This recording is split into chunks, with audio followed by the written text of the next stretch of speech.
Maaş alımı yetmeydi. Qarasam xərcləgə yerinki tayin yox. Nimek yetdi bilməymə deydiganlab qalsa. Ailanglarga bereket yağdırmoqchi bolsanglar, chiqolmay qolgan bir yeringiz bormi? Tushib qolgan bir qiyinchiligingiz bormi? Beshingizni qatirib atgan bir ish bormi? Texim oddiy bir jumla aytib vaqtimizda taqvolik deganlik insonning qalbini poklashi deganlik. Qalbning pokizligi deganlik. Qalbning pokizligi deganlik insonninki gap so'zning pokizligi, ish harakatining pokizligi deganlik bo'ladi. Buning qanday ishimiz?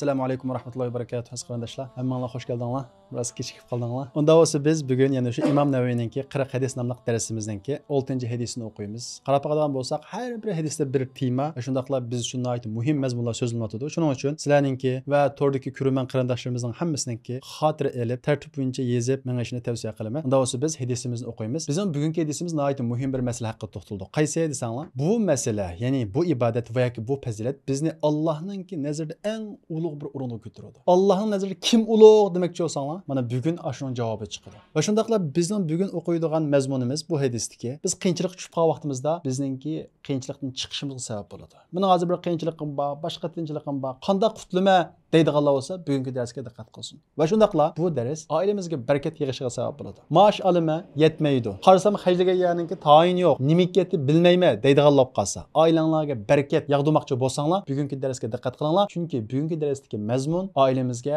qanday qilib barakat yig'ishni bizga o'rgatadi. Va shundaqla bugungi darsimiz bizga to'g'ri xatoni ayriya oladigan, haqni haqni ayriya oladigan, to'g'ri qaror chiqara oladigan bir hikmat ato qilishga sabab bo'ladigan bir fazilat haqida to'xtaladi. Masalan, nurg'un ishlar inson tanqab qoladi. Qaysi to'g'ri, qaysi xato bilmay qoladi. Ammo ba'zi insonlar bor, qaror chiqarishga nihoyat mahir, basirati, ya'ni aql parasti ustun. Mana bugungi fazilatni o'zimizda o'zlashtirsak, Alloh taolo Qur'on Karimda masalaga aql parasat ato qilaman, hikmat ato qilaman degan. Xo'sh, unda bo'lsa, bugungi darsimizdagi bu muhim bo'lgan fazilat va yoki ibodat qaysi? Biz oldin bir hadisni o'qib, undan keyin bu mazmunga kelaylik. Bismillahirrohmanirrohim. Ana Abi Abdullah Nu'man ibn Bashir radhiyallohu anhuma qol. Abi Abdullah Nu'man ibn Bashir radhiyallohu anhuma naql qilindi dedi. Rasululloh sallallohu alayhi va sallamning mundaq deganligini angladim. Rasululloh mundaq dedi. Haqiqatan halol iniq, harom iniq. Halol va harom o'tirisida ko'pincha kishilar bilmaydigan shubhalik ishlar bor. Kimki shubhalik ishlardan saqlanadi ekan, o'zining dinini va sharafini, yuz obro'yini saqlab qolgan bo'ldi. Kimki shubhalik ishlarga tushdi ekan, haromga tushgan bo'ldi. Haramga tushkuchi xuddi cheklangan rayonning atrofida pada baqqan padichiga o'xshaydi. U padichining padlarininki cheklangan rayonga kirib ketishi nihoyat oson bo'ladi, tasla qoladi. Diqqat, har bir podshohninki cheklangan rayoni bor. Diqqat, Allohning cheklangan rayoni bo'lsa, u harom qilgan ishlar. Diqqat, badanda bir parcha go'sht bor. Agar u go'sht sog'lom bo'lsa, isloh bo'lsa, badanning hammasi isloh bo'ldi. Agar u go'sht buzilsa, badanning hammasi buzildi. Bunda qarmoqqa bo'lish ikki mazmunni o'z ichiga olganda qiladi. Amaliyotda hadis bir mazmunni o'z ichiga oladi. O qaysi desanglar, biz yuqorida degan savollarning javobi bo'lgan taqvolikdan iborat bir musulmon uchun eng muhim bo'lgan bir fazilat haqida to'xtaladi. Taqvolik bir musulmon uchun shunda bir muhim ibodatki, bizni Allohning nazarida eng hurmatli inson qiladi. Kim hurmatli? Taqvo inson hurmatli. Alloh taolo Qur'on Karimda inna akramakum indallohi atqakum. Sizlarning eng hurmatliginglar sizlarning taqvoringlar. Pulinglar emas, chiroyliginglar emas, yoki yaxshi so'zlaydiganlar emas, yaxshi gap qildiganlar emas, taqvoringlar. Payg'ambarimiz Muhammad alayhisolamdan so'raldi. Eng hurmatli insonlar kimlar yo'qda? Taqvodor insonlar. Demak, taqvolik bizni Allohning nazarida eng hurmatli inson qiladi. Va shundaqla taqvolik biz qiyinchilikka tushib qolgan vaqtimizda bizni qiyinchilikdan qutuldiradi. Alloh taolo Qur'on Karimda "Va may yattaqillaha yaj'al lahu makhraja." Qanday bir odam taqvo bo'ladi ekan, Alloh taolo unga chiqish yo'li ato qiladi deydi. Chiqolmay qolgan bir yeringiz bormi? Tushib qolgan bir qiyinchiligingiz bormi? Beshingizni qatirib atgan bir ish bormi? Taqvo bilan. Va shundaqla taqvolik o'ylamagan yerdan bizga rizq beradi. Rizqingiz kamlab ketyapti. Qilgan tijoratlaringiz ziyon tortyapsiz. Unda bo'lsa buning yo'li taqvolik. Chunki Alloh taolo Qur'on Karimda "Va yarzuqhu min haythu la yahtasib." Kimki taqvo bo'ladi ekan, Alloh taolo uningga o'ylamagan yerdan rizq beradi deydi. Va shundaqla taqvolik bizning oilamizga barakat yig'ishiga sabab bo'ladi. Alloh taolo bir oilaga barakat bersa, uning o'rinsiz chiqimlarini kamaytirib o'tadi. Tuyuqsiz chiqimlarini chiqarg'izmaydi. Har xil balo qazolardan saqlaydi-da, oilada barakat bo'ladi va shundaqla uyda har xil mo'lchilik bo'ladi. Buning yetishini o'sinimi? Taqvolik. Alloh taolo Qur'on Karimda "Walau anna ahlal qura amanu wattaqaw la fatahna alayhim barakatin minas samai wal ard." Agar shahar aholisi Allohga iymon etib taqvo bo'lgan bo'lsa-da, ularga osmon zaminning barakatlarini echib o'tgan bo'ladi deydi. İman aytdık, yetmeydi. Kendin takva buluşumuz kerak. Takvalıktan ibaret bu faziletni özümüzün özleştirgan vaqtimizda andan keyin osmon zinning berkatlari bizga yog'adi. Va shundaqla taqvolik bizning gunohlarimizning afv qilinishiga sabab bo'ladi. Qaysi birimizning gunohi yo'q. Har birimiz gunohkor inson. Xatoni deb salamiz, xato o'ylab salamiz. Hammamiz bir gunoh. Ammo mush gunohlarimizning o'yilishine nima sabab bo'ladi? Taqvolik sabab bo'ladi. Alloh taolo Qur'on Karimda: "Va may yattaqillaha yukaffiru anhu sayyiatihi va yu'zim lahu ajra." Qanday bir odam Allohga taqvo bo'ladi ekan, Alloh taolo uning yomonliklarini afv qiladi va mukofotini katta qiladi deydi. Va shundaqla taqvolik hammamiz ehtiyojli bo'layotgan aql, farosat, hikmatga sabab bo'ladi. Alloh taolo Qur'on Karimda: "In tattaqulloh yaj'al lakum furqana va yukaffiru ankum sayyiatikum va yaghfir lakum." Agar sizlar taqvo bo'lsanglar, Alloh taolo sizlarga to'g'ri xatoni ayriy oladigan, haq va botilni ayriy oladigan aql, farosat ato qiladi deydi. Demak, bizga to'g'ri qaror chiqishni o'rgatadigan bu hikmat, bu aql farosatni bizga taqvolik beradi. Unda bo'lsa, taqvolik qanday erishimiz? Taqvolikning yo'li nima? Oldi bilan taqvolik degan nima? Chunki taqvolikni ba'zi kishilar o'zininki xohishi, o'zining tushunchasiga qarab tushunadi. Ba'zi kishilar taqvolik desa, namozni ko'p o'qisak taqvolik deb o'ylaydi. 5 vaqt namoz o'qish o farz. Unda hech qanday ixtilof yo'q. Ammo nafl namozni ko'p o'qisak men taqvolik qildim deb o'ylaydi.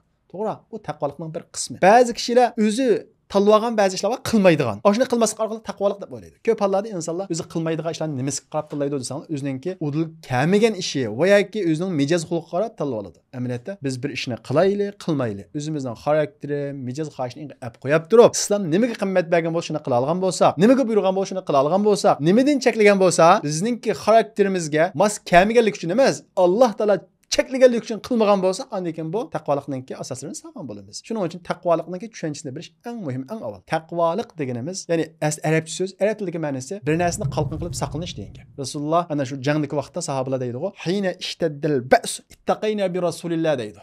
Urush qattiq qizib ketgan vaqtida bizga qilich tegib qolmasin deb Rasulullohning keyniga o'tib, Rasulullohning qalqon qittoq deydi. Bu yerda ittaqayna, ya'ni taqvolik degan so'zningki yiltizini ishlatadi. Buning degan gap taqvolik deganimiz bir narsani qalqon qilib asli qo'dinish degan gap. Arab tilidagi so'z ma'nosi. Endi dinimizdagi istilohiy ma'nosi, kasbiy ma'nosi shu desa, bir narsani fasil qilib, ya'ni halol harom o'tirishqa bir narsani fasil qilib haromdan saqlanish degan gap. Bu halol harom o'tirish nimani fasil qilamiz? Hadisning 5-ida payg'ambarimiz Muhammad alayhisalom bunday deb qo'ydi. Hadisning 5-ida payg'ambarimiz Muhammad alayhisalom nima dedi? Halolmi aniq, harommi aniq. Ya'ni halol ishlarni hammamiz bilamiz. Yeydigan narsalardan halollarini bilamiz, tijoratlardan halollarini bilamiz, muomallardan halollarini bilamiz. Harommi aniq. Yeydigan narsalardan haromlarini bilamiz. Muomildan, jazoni o'xshash, boshqalarning haqqiga o'xshash haromlarini bilamiz. Ammo shu halol bilan haromni o'tish shubhilik ishlar bor. Ko'pincha kishilar bilmaydigan. Mana shu shubhilik ishlarni qalqon qilish orqali, ya'ni fasil qilish orqali andan keyin biz taqvolikka erishamiz. Taqvolikka erishishning yo'lini ko'rsatdi hadisning birinchi jumlasi. Halol va harom o'tirishdagi shubhilik ishlar va ko'p kishilar bilmaydigan. Mushundan saqlanish orqali biz taqvolikka erishamiz. Meyli mekishmakda olsun, kim-kichakda olsun, gap so'zda olsun, ish harakatda olsun,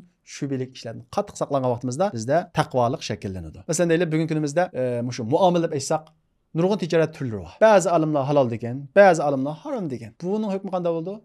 Shubhilik ishlar bo'ladi. Masalan, deylik, Bitcoin desak, Saudiyaning olimlari halol deydi. Turkiyaning va boshqa yerning olimlari harom deydi. Bir musulmon qanday qildi bunday ishlarda? Olimnikini tutamdi, ma olimnikinimi? Ya ma foyda ko'p chiqadi ekan deb ko'zilgan vaqtda ma olimnikini tutib olib, ziyon chiqadi ekan deb qaragan vaqtda olimnikini tutamdi. Bu yerda o'zining nafsi xohishiga amal qilgan bo'ladi. Bir musulmon mana shunday ishlarda, hukmi aniq bo'lmagan shubhilik ishlarda o'zini tutib oladi. Qilmagan vaqtida andan keyin taqvolikka yetgan bo'ladi. Yemek içmekde mi şunda? Mesela bazı nesler var. İnik haram. Hemeden biliyordu onu. Şu kişi dedi. Hemeden yemeydi. Şunda o. Ama yani şübilik bazı işler var.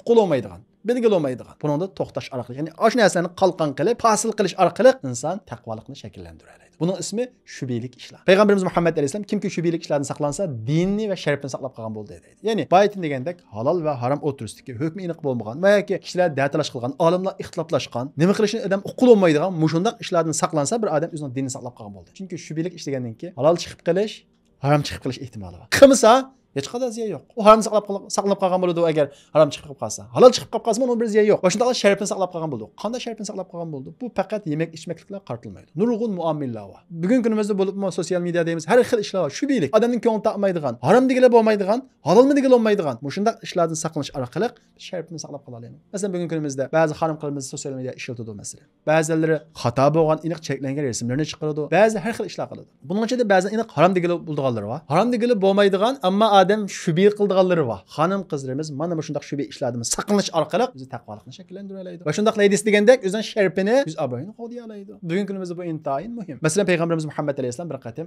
Hazrati Safiya radhiyallohu anha, ya'ni ayoli bilan paranglashib turdi. Ikki sahoba qashni o'tib ketib, Rasulullohning qashni tez-tez minib ketdi. Payg'ambarimiz Muhammad alayhisalom ularni chaqirib kelib, "To'xtanglar, men mening ayolim Safiya jumo" dedi. Sahobalar, "Ey Rasululloh, sizlarga gumonlandim" degan vaqtda, "Shayton insonning tumirida oqidi, insonga vasvasa qiladi" dedi. Rasulullohning qilgan nima bu yerda? Shubhilik ishlardan emas, boshqalarga shubhi keltirib qo'yadigan ishlardan saqlanganligi. Nima uchun? Sharafni qo'llash uchun. Demak, biz mayli muomala bo'lsin, aloqa bo'lsin, kishilik munosabat bo'lsin, shubhilik ishlardan saqlangan vaqtimizda ondan keyin yuz obro'yimizni qo'g'day olamiz. Hadisning davomida kimki shubhilik ishlarga tushsa, haromga tushadi deydi. Shubhilik ishlarni harom demaymiz. Halolmi demaymiz, o'ttirislik ishlar. Ammo shubhilik ishlarni qilgan odam haromga tushib qoladi. Nima uchun? Payg'ambarimiz Muhammad alayhisalom buni nihoyat go'zal o'xshatdi. Bundaq kishi, ya'ni shubhilik ishlarni qilgan kishi, shubhilik tijoratni qilgan kishi, shubhilik pulni topgan kishi mollarini xuddi cheklangan rayonning atrofida boqqan kishiga o'xshaydi. Bir podachi qo'ylarni cheklangan rayonning atrofida boqsa, hamon bir kuni qo'ylari cheklangan rayonga kirib ketish ehtimoli bormi, yo'qmi? Bor. Dal shunga o'xshaydi dedi Payg'ambarimiz Muhammad alayhisalom. Garchi qilgani o'zi harom bo'lmasa-mu, ammo chuqur bir kuni shubhilikni ta'miga odam haromga tushib qoladi. Shuning uchun haromga tushmaslik uchun shubhilik ishlardan yiroq turing deydi. Texmi oddiy qilib o'xshasak, bugungi kunimizda shubhilik ish bugungi kunimizdagi seriq chiroqqa o'xshaydi. Seriq chiroqni kesib minib odam hamon bir kuni qizil chiroqqa tushib qoladi. Qizil chiroqqa tushmasligimiz uchun seriq chiroqni kesmang. Seriq chiroq yanganda to'xtab oling degan. Payg'ambarimiz Muhammad alayhisalom davomida bilinglarki, har bir podshohninki cheklanadigan bir rayoni bor. Allohning yer yuzidagi cheklangan rayoni bo'lsa, Alloh harom qilgan ishlar, Alloh harom qilgan tijoratlar, Alloh harom qilgan muomalalar, Alloh harom qilgan yemek içmekler ve gap sözler. Demek haram işler Allah'ın çeklengen rayını bolsa, şübhelik işler o çeklengen rayının etrafındaki çikra sızıqını göstərir. Şuna ama o çikra sızıqı desəgə adam Allah'ın çeklengen rayına kirib qalğan boladı. Allah'ın çeklengen qızıl sızıqı kirib qalmasımız üçün o çikra büyüdün yiroq halda yaşamız kerak. Hadisinin bu qismi bizga taqvolikni qanday shakllantirib olamiz degan savolimizga javob beradi. Taqvolikni mana shunday haram ishlarni qilmaslik bilan emas, shübhelik ishlarni qilmaslik bilan ondan keyin shakllantira olamiz. Xo'sh, unda bo'lsa taqvolikning nima ekanligini bildik. Taqvolikni qanday shakllantirganligini bildik. Ya'ni shubhilik ishlarni yiroq turish orqali taqvolikni shakllantiramiz ekan. Bu taqvolik nega shakllanadi insonninki? Nega ta'sir qiladi bu taqvolik eng avval? Bu shunday shubhilik ishlardan yiroq tursak, inson eng avval ne o'zgaraydi desa, insonning qalbi o'zgaraydi. Shuning uchun payg'ambarimiz Muhammad alayhisalom yuqorqi mazmunning keyindilam bilinglarki, bedende bir parça go'sht bor. Agar u tuzalsa, bütün beden tuzaladi deydi. Ne münasebet var? İntayin münasebet var. Yani taqvolikning insonning qalbiga ta'sir ko'rsatganligi uchun payg'ambarimiz Muhammad alayhisalom taqvolik qanday ishni so'zlab bo'lgandan keyin taqvo bo'lsanglar, bu sizning qalbingizga ta'sir ko'rsatadi. Agar o'sha badaninglardagi bir ishlam go'sht bo'lgan shu qalb tuzalsa, taqvo bo'lish orqali qalbinglar poklansa, bütün beden tuzaladi deydi. Demak, taqvolik shakllanadi. Eng avval nega ta'sir ko'rsatadi? Qalbga. Şuna Peygamberimiz Muhammed Aleyhisselam 3 qatim taqvolik bu yerda deydi. Yani insan taqvo bo'lganda insonning shu qalbida bo'ladi, qalbiga shakllanadi, qalbi go'zal bo'ladi, qalbi isloh bo'ladi. Ondan keyin uning harakatiga ta'sir ko'rsatadi degan gap. Texim oddiy bir jumla aytib vaqtimizda taqvolik deganlik insonning qalbini poklashi deganlik, qalbning pokizligi deganlik. Qalbning pokizligi deganlik insonning gap so'zining pokizligi, ish harakatining pokizligi deganlik bo'ladi. Buning qanday ishimiz? Beshi qaytish orqali. Shu bilik ishlardan yiroq turish orqali.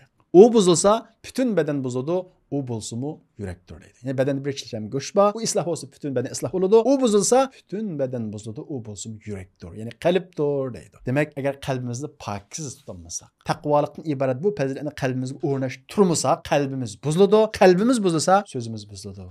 Hareketimiz bozuldu. Hatta kulak gözlerimiz bozuldu. Qanday bozuldu? Ma'naviy jihatdan bozuldu. Harom anglaydigan, harom ko'radigan, harom deydigan o'shunda holatda bo'ladi. Hatto insonning qalbi bozulgan vaqtda iymoni bozuldi. Iymoni daxlga uchraydi. Çünkü Peygamberimiz Muhammed Aleyhisselam dedi, la yastaqimu imanu abdin hatta yastaqima qalbu. Bir bendeninki iymoni qalbi sog'lom bo'lmoqchilik, uniki teptuz, rus sog'lom bo'lmaydi deydi. Va la yastaqimu qalbuhu hatta yastaqima lisanu. İnsanın tili sog'lom bo'lmoqchilik, qalbi sog'lom bo'lmaydi. Tili nimadan sog'lom bo'lmoqchilik? Harom ishlardanmi? Harom ishlardan go sog'lom bo'ladi, shubhelik ishlardanmi sog'lom bo'ladi. Tili harom yemekliklardan go xoli bo'ladi, shubhelik yemekliklardanmi xoli bo'ladi. Tili harom so'zlardan go xoli bo'ladi, shubhelik so'zlardanmi xoli bo'ladi. Mayli to'rlarda bo'lsin, meyli ameli kürüştü olsun. Yani qaysak şübhelik işlerden tilimizni, közümüzni, qo'limizni, muomalarimizni hammamizni saqlagan vaqtda bizda taqvolik bo'ladi. Taqvolik bizning qalbimizga o'rnashadi. Undan keyin qalbimiz isloh bo'ladi. Qalbimiz isloh bo'lgan vaqtda bizning badanimizning hammasi isloh bo'ladi. Shunga taqvolikni qo'lga keltiramiz deydi ekanmiz. Hamma jihatdan noit sezgi bo'lishimiz kerak, ehtiyotchan bo'lishimiz kerak. Shunga Hazrat Umar radhiyallohu anhu, Ubay ibn Ka'b radhiyallohu anhu degan taqvolik degan nima deb so'ragan vaqtida Ubay ibn Ka'b radhiyallohu anhu siz tikanlik yo'lda menga baqqanmi xalifa deb so'raydi. Menga baqqan deydi.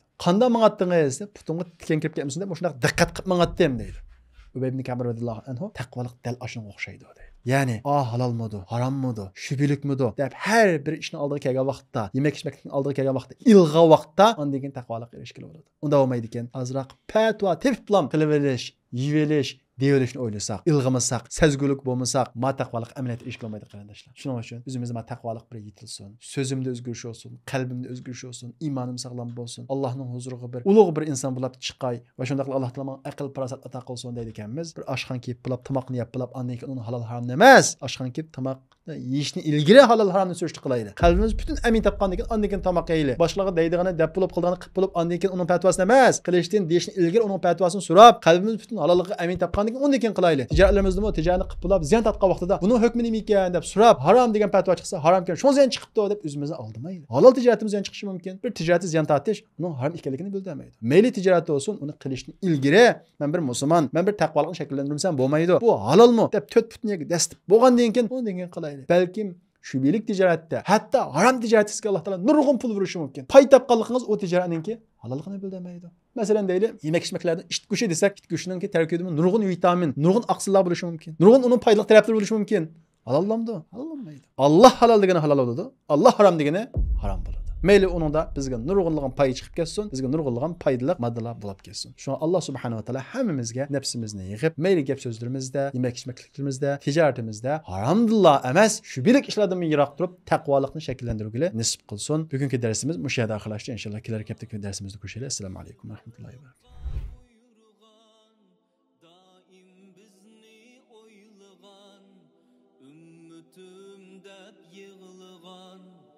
Muhammedur Rasulullah